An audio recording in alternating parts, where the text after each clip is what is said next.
Hey guys, it's Steel here with another Terraria Top 5 video. Now today we will be doing the top 5 pre-hard mode swords. And these are all based off of my opinion, obviously.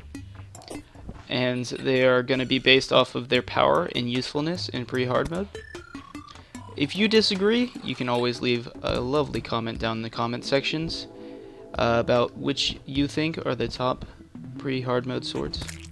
So, let's get right into this with number 5. So number 5 is the purple Phaseblade. It doesn't have to be purple, but the purple one is awesome because Mace Windu uses a purple lightsaber. So, yeah. Now, the Phaseblade is an awesome weapon because of its high damage and fast attack speed. Hiya! Other than that, it doesn't really have too much going for it. It's got an okay range and okay knockback, but that's kind of all it has. It's just that for the fact that most pre-hard mode weapons aren't, or most pre-hard mode swords aren't that great, but this one's pretty good. So now, let's use the purple Phaseblade against a real enemy. Blood Moon, but you know what? Screw it, I'm gonna die anyways. Okay, so obviously I have no chance here.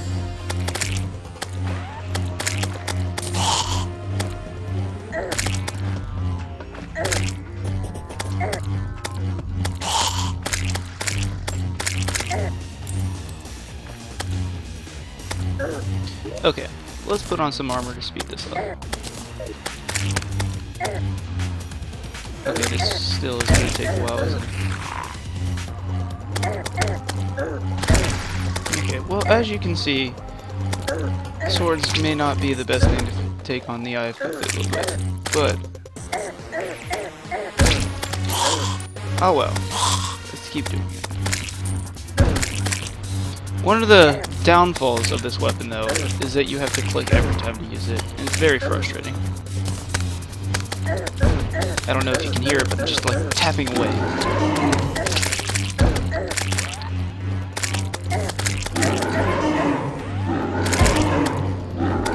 Okay, this is taking forever.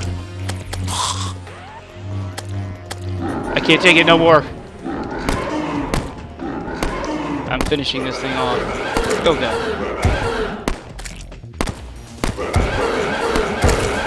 Okay, well, it's done. Killed it. It's over. Out.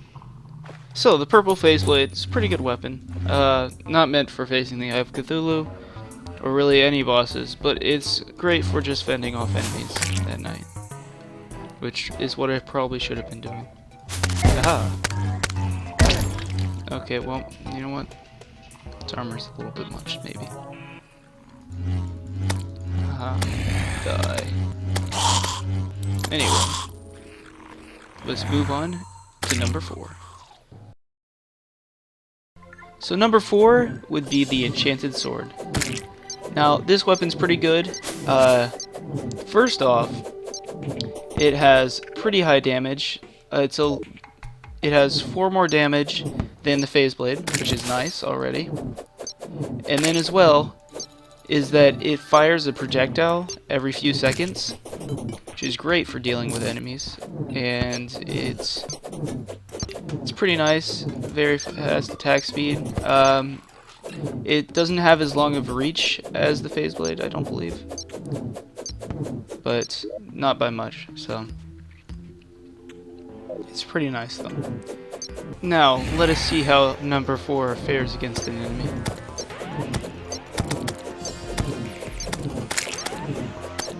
I should probably take that off.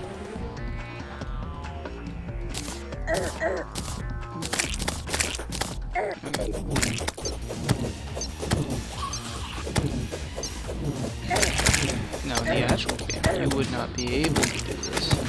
To fly. That's what I'm referring to by this, because I know it wasn't clear. Now, this weapon would probably do a lot better against the Eye of Cthulhu.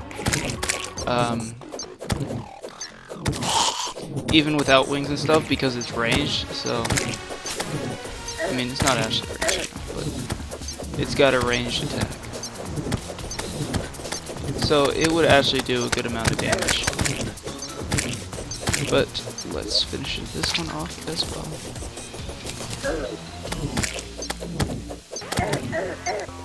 Okay, well,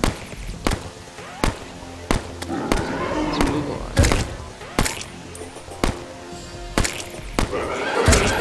There, dead.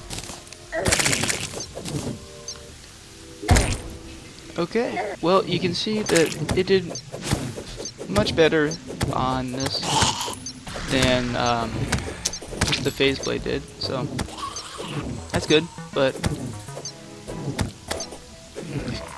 it's too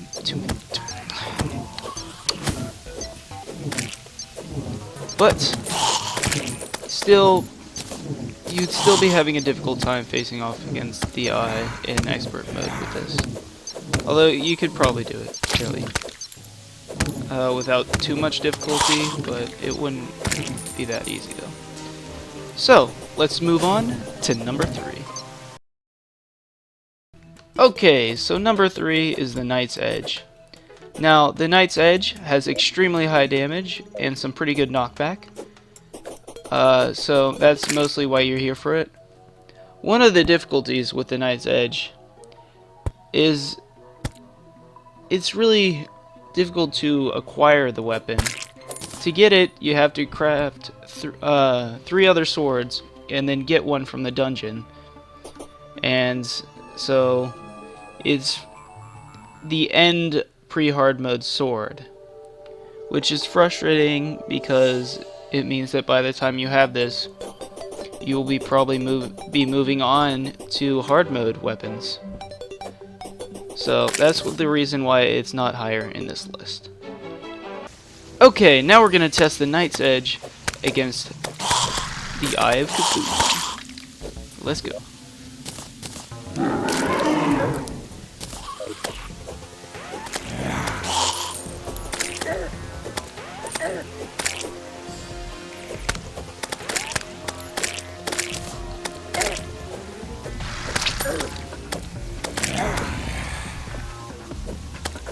Well, this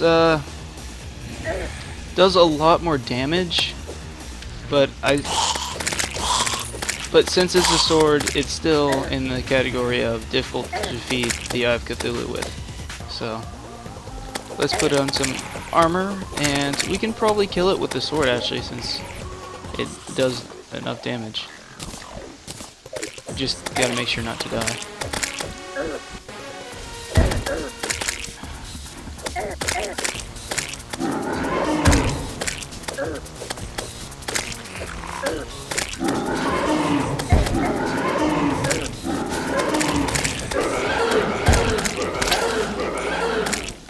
Come on.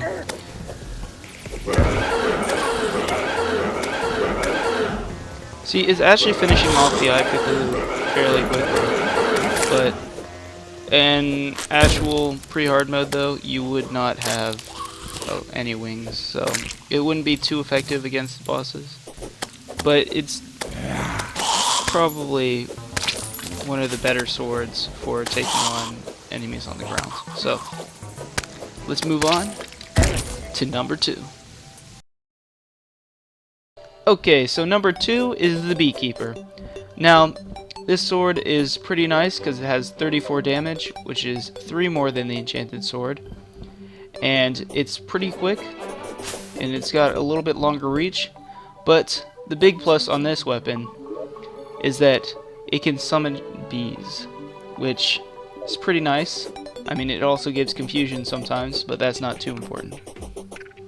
But then the bees can go out, I think you summon 2 or 3, and they do like 7 to 9 damage, at least on zombies.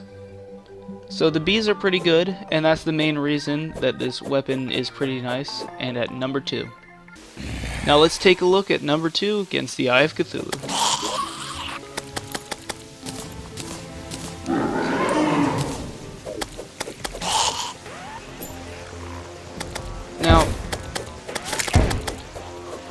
I don't really know how this will fare, all things considering. I'm leaving the armor on because I know that, like, with every sword, there's basically no chance of surviving. Really, well, you can if you built out a little arena and stuff, and then fought them, and you could weave and dodge back and forth. But as an actual, just straight out weapon, the swords probably would not do too many people that good against the Eye of Cthulhu, considering that you've got to get in range and then take damage. But it's not saying that it's impossible to defeat him with any swords, it's just saying it's difficult. Anyway, this sword is pretty good because once it attacks, it sends out a bunch of bees, so on bosses you could just like hit other enemies and then the bees could go and attack the boss. If they didn't go in and attack the other enemies. Another great thing is this one's an auto scroll, so you don't have to keep clicking. Just die already. There we go.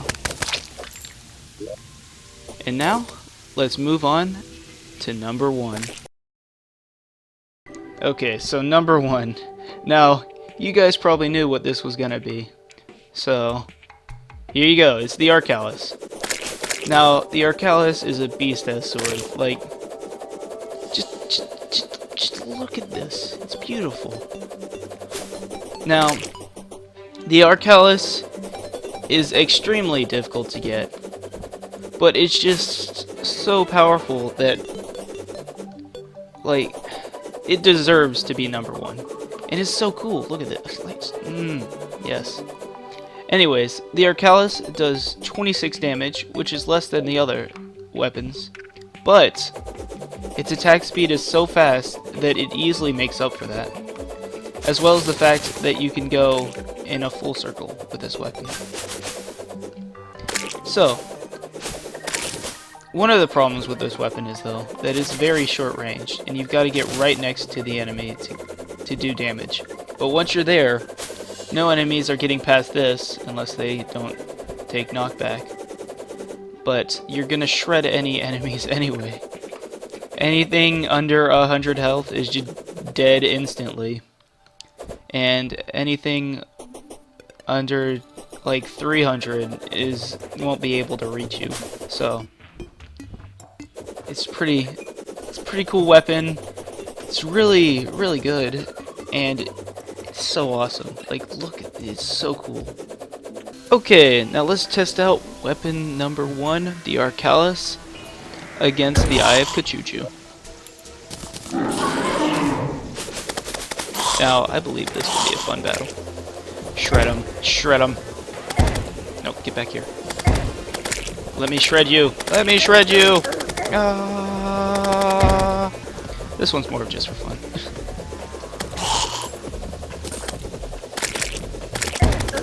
It's not very logical that you'd be able to fly and have OP armor at the beginning of the game, but it is fun to shred things with the Arkhalis. So, yeah, no stopping me now.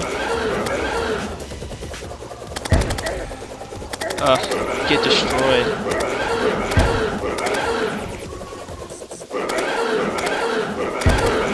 You did. Okay, well, that was the Arkhalis, the number 1 pre-hardmode sword, at least in my opinion. But I bet many people agree with it. Anyways, this was a ton of fun, and I will see you in the next video. Please like, subscribe, keep watching, and bye bye.